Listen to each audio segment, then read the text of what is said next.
들었는데 일단 저희가 예를 들어서 잘못됐는지 안 잘못됐는지에 대한 기준을 마련을 하시려면은 말씀으로만 안 되고요. 물론 여러 가지 기술적으로 지금 여태까지 지금 쭉 말씀을 주시는 것 같은데 구체적으로 직시를 한번 해주시죠. 잠깐만요. 예, 예.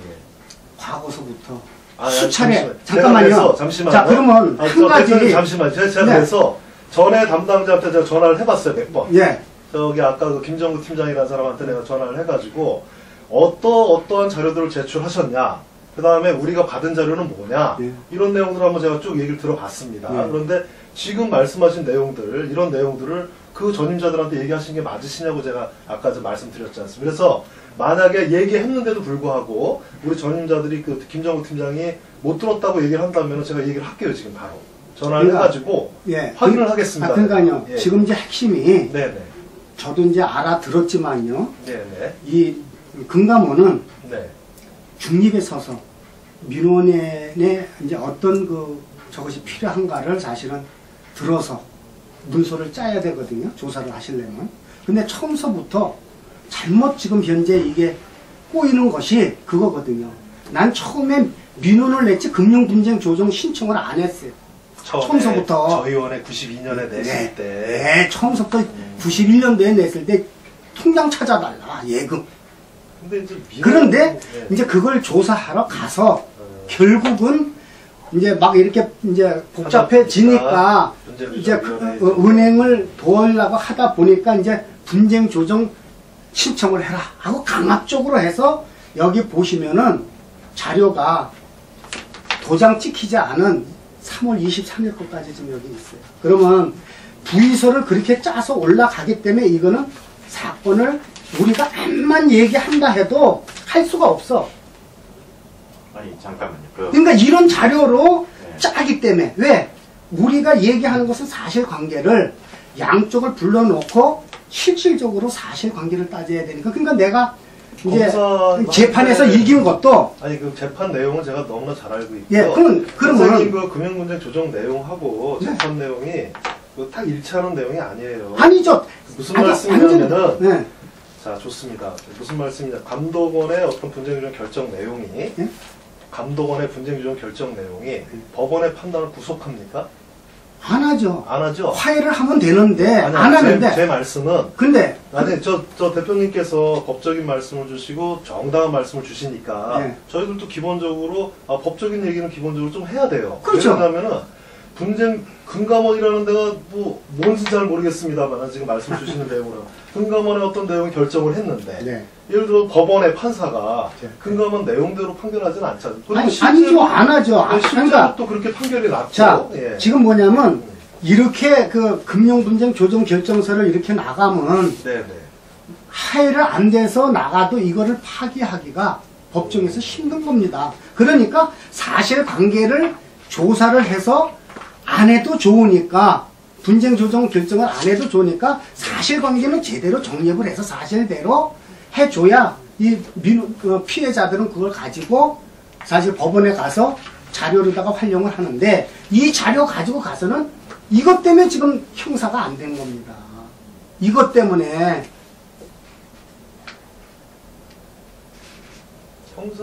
형사가 이것 때문에 안 된 거예요. 분쟁 조정 결정서 때문에. 아니, 그렇게 아니요. 제가 아니. 대표님, 자. 제가 이제 대표님 잠시만요. 예. 제가 뭐 이런 틀린 말씀을 드리려고 하고 대표님이랑 제가 언쟁을 할 이유도 없는 거고 쉽게 말씀드리면 제가 은행 편을 들 이유도 없어요. 저는 여기서 급여를 받는 사람이기 때문에 예. 누구 편을 들 것도 없고 제가 대표님 웬만하면은 어떤 내용에 대해서 저희가 판단하는 게 좋지 않습니까? 예. 그러니까 제 말씀도 잠깐 들어주세요. 자, 좋습니다. 이게 네. 바로 그 표예요. 각 기관들의 입장. 네. 이걸 다 서술까지 했어요. 예. 그러면 여기서 분석하는 거 하고 네. 저도 이 사건에 대해서 분석을 해서 내 입장, 네. 은행, 네. 그 다음 금감원, 기술신용보증기금 있죠? 네. 기술신용보증기금, 네. 금융감독원 조사보고서, 경실련 보고서, 네. 또 재정경제부의 재심이유서, 또 공정거래위원회 심사의견서, 그리고 대법원 판단, 네. 법원들에 이렇게 다 했는데 네. 결국은 내가 소송으로 갈 수 없게끔 이 사법부에서는 끝까지 비리도 않는다 이런 얘기야. 그러면 제가 마지막 소송이 뭐냐? 예금 반환 청구 소송했었어요. 그래서 거기서도 맞습니다. 예. 거기서도 지금 내가 돈이 없고 이제 훌륭한 변호사를 써야 되는데 내 말을 들어주는 변호사가 우리나라에선 금융권하고 싸우제도 선임을 안 합니다. 그건 내가 1심에서 그런 이제 도덕재판 당하고 항소심에서 겪은 얘기를 하시면 과연 이건 법으로다가 해결하기는 멀다. 그러니까 나는 우선 자료부터 챙기고 또 아니면은 내가 힘이 없으니까 국회에다가 국회의원을 해서 내 지역구든 누구를 통해서든 나는 이걸 진실을 밝혀서 해야 되겠다는 게 오늘날까지 지금 와서 이제 301회 국회 때 청원심사 2차에서 내 진술을 그래서 받았어요. 그리고 또 청원인으로서 진술한 거는 극히 드물고 그때 당시에도 이건호하고 김혜미 입법조사관이 여기서 이제 마지막으로 끝내자고 했어요. 그 좋다. 끝내자. 내가 잘못됐으면 나 위증으로 고발을 당해도 좋으니까 그래 가지고 그 결론이 지금 그렇게 돼버렸으니까 계속 심사가 돼버렸으니까 이거 자체가 지금 법률 위반이다. 저는 지금 국회의원들하고 대화를 그렇게 해서 나는 국가가 법률에 의해서 청원의 법률에 의해서 피해 구제를 분명히 할 수 있는 법 차들이 해서 하는 것이지 사법부가 잘못한 것을 사법부에서 바꾸려고요? 천만에 제가 2월 6일 날 중앙지법에서 열린 국민과의 대화 가서 내가 어떤 소리를 했느냐. 부러진 화살에 된 거 나도 다 진위를 해서 거기서 실토했어요. 이건 재판부가 아니다. 정의롭게 재판을 하는 곳이 아니다. 난리가 났었습니다.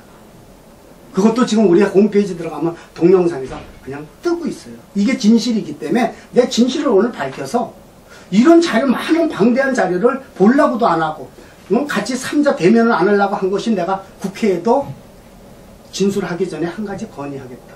입법조사관하고 은행이든 금감원이든 다 들어와서 충분한 자료를 토대로 해서 검토보고서를 짰으면 이거 벌써 끝났을 것이다. 검토보고서에서 전부 금감원 입장만 다시 조정을 다시 해보도록 하는 것이 전문위원회의 의견입니다. 이러니까 심사위원들은 그렇게 따라갈 수밖에 없어요. 내내 금융감독원 분쟁 조정이나 거의 비슷한 관행으로 일이 되기 때문에 이게 안 된단 말이죠. 그러니까 저는 자료, 왜?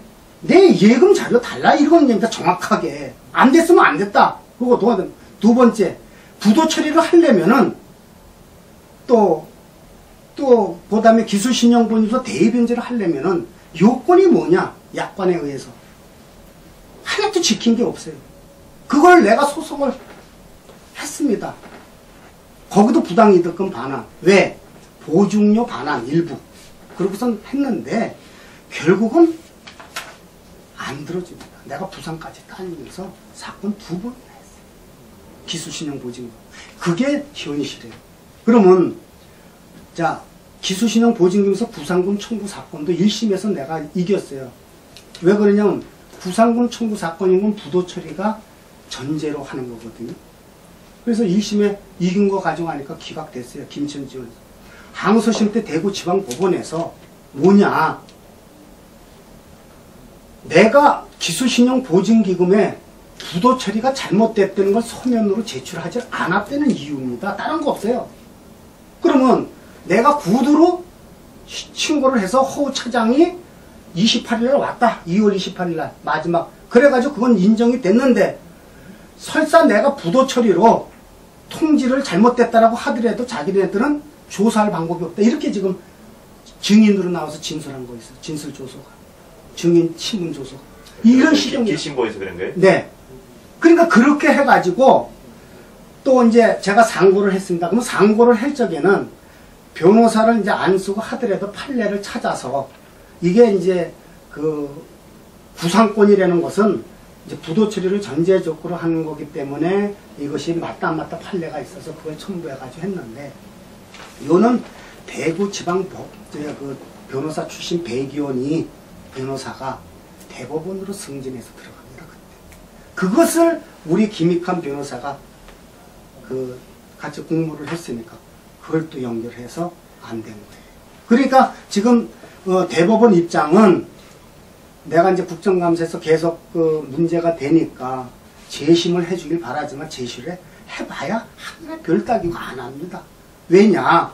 우리가 일반적으로 부도 처리를 전제로 대의 변제를 했으니까 부도 처리가 잘못됐다면 빨리 자기네들도 은행하고 협의를 해서 해야 되는데, 은행을 구상금 청구 사건에서 은행을 소송 고지를 할 수밖에 없잖아요. 자기네들이 일단 그 경매를 한 거에 대해서 책임을 면하려면은 자기네들이 부도 처리가 아니라고 확정이 됐으니까 인정하면 은행이 다 물어야 될 거기 때문에. 근데 은행하고 같이 공모했다 이런 얘기예요. 은행 변호사하고. 그게 그 사건의 핵인데, 은행은 변호사가 필요가 없거든요. 그 사건에서. 그런데 은행. 자, 잠깐만요. 제가 듣다 네, 보니까 네. 그러면은 처음에 우리 이제 이게 뭡니까 1심에서 이게 문제가 있었고 네. 2심으로 넘어가가지고 그 이후 이제 이기신 거 아닙니까? 네. 그 소송에서도 변호사가 또 그 박대표님 변호사 잡고. 아니야. 이제 그 구상금하고 예. 은행하고 한 건 대여금이고. 아니 그러니까요. 그러니까 이제 대여금에서는 예. 자, 그것도 이제 좀 얘기를 제가 설명을 할게요. 제가 이제 변호사한테 당하니까 예. 이제 항소 이유서를 예. 제가 이제 좀 그 금융 사건으로다 이제 좀 글을 쓰고 하는 사람을 이제 알게 돼가지고 재무부 들어가서 그 사람이 이제 써줘서 예. 그걸 냈어요. 그랬더니 두 번째 첫날은 이제 그 이제 받아줘서 이제 그 진술하고 나왔고, 두 번째 딱 갔더니 더 증거 낼 거 있습니까? 그러니까 내가 이제 그 설명을 하려고 했더니 없으면 변론 종결하겠습니다. 그게 재판부예요. 그래서 이제 변론 종결이 됐어요. 그거를 제가 어떻게 이기겠습니까? 그래서 이제 그거를 이기는 과정이 참 그것도 20차까지 나갔습니다. 항소심이. 응?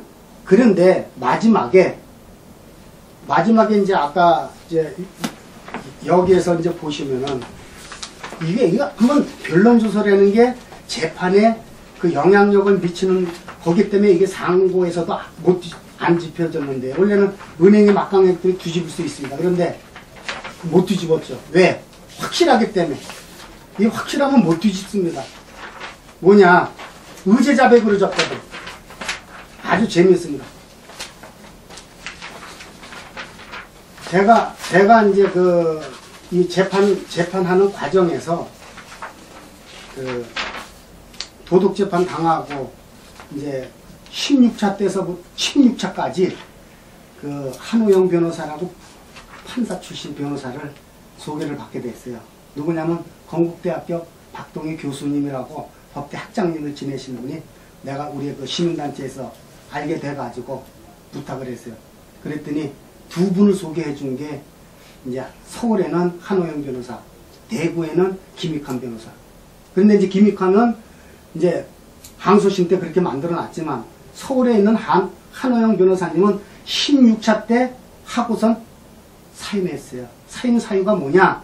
이제 제가 할 만큼 다 했으니까 도둑재판을 1심 때 그 변론조사하고 전부 내서 이걸 밝혀야 되겠다라고 해서 그걸 준비서면하고 써서 제출하면서 변호사님 이름으로 이거 제출하고 진술만 해주시고, 그리고 제가 1심에 박인철 변호사를 증인으로 신청을 했어요. 이거 이렇게 한 사실을 묻기 위해서. 그랬더니 그걸 이제 고민에 빠져가지고 사임을 한 거예요. 박인철 변호사 관계 때문에 그런 거예요? 그렇죠. 그 사람이 민변의 부회장이니까. 그것을 여기 증인이 있습니다. 왜냐하면 그 한우영 변호사가 또 그 후에 부장판사로 들어갔어. 그래가지고 같이 만났어요. 지금 오신 선생님은 어떻게 되십니까? 우리 단체 임원이에요. 김성래 부단장이라고 임원인데, 이제 그런 관계, 재판 관계, 한우영 변호사도 알게 되고, 이제 내 사건을 은행 때 하는.